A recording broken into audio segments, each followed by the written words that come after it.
Nous allons aborder dans cette vidéo la notion de périmètre d'un cercle. Mais faisons d'abord un rappel sur le périmètre d'un polygone. Vous savez que le périmètre d'une figure correspond à la longueur de son contour.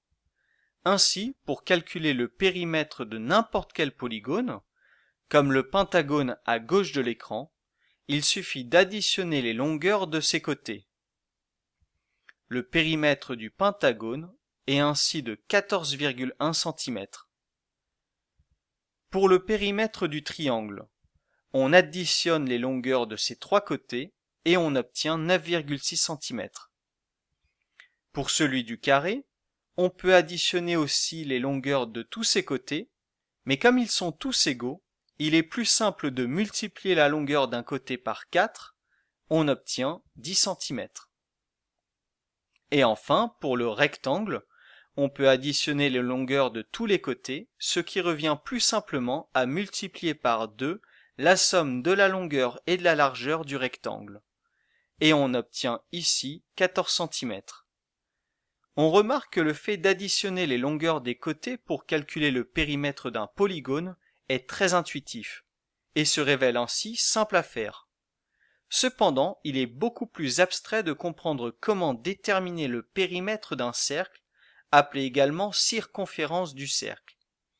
En effet, si je trace un cercle de centre O et de diamètre 5 cm, le périmètre ne peut plus être déterminé de la même manière, car un cercle n'a pas de côté, et il n'existe pas d'instrument de géométrie nous permettant de mesurer une courbe, c'est-à-dire une ligne non droite. Le seul moyen mis à disposition pour calculer le périmètre d'un cercle est une formule faisant intervenir la lettre grecque pi. Cette lettre grecque désigne un nombre inconnu, mais dont on connaît une valeur approchée, qui a 2 chiffres après la virgule, est 3,14. La longueur d'un cercle est ainsi donnée par la formule pi fois diamètre, ou encore pi fois 2 fois rayon. Il s'agit bien de la même formule, car la longueur d'un diamètre est égale au double de la longueur d'un rayon.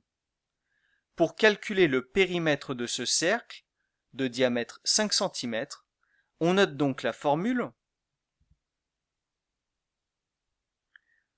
On remplace et on obtient 5pi, car il n'est pas obligé d'écrire la multiplication entre un nombre et une lettre. C'est la valeur exacte du périmètre de ce cercle. Si on veut une valeur approchée de ce périmètre, il faut remplacer pi par 3,14. On effectue ce calcul en posant la multiplication 5 fois 3,14 ou en utilisant la calculatrice. On obtient 15,7.